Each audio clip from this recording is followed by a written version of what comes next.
काहे उदास बैठल बड़े भाई?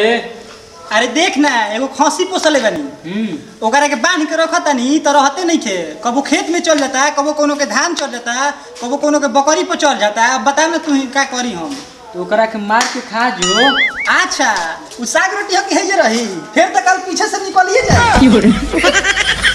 एले बुढ़िया के दामाद आवत हई यारा लागे पाला लागे ओ मत गाड़ी बुढ़िया के दामाद लग मार मारी।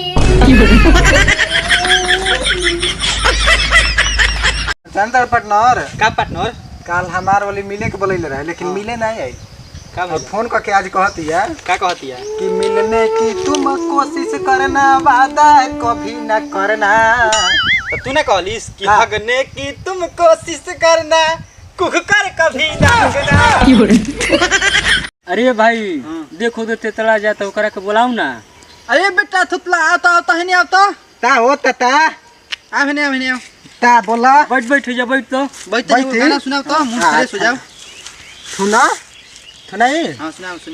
तितोल भुलाए थात दम दालू पे लीले।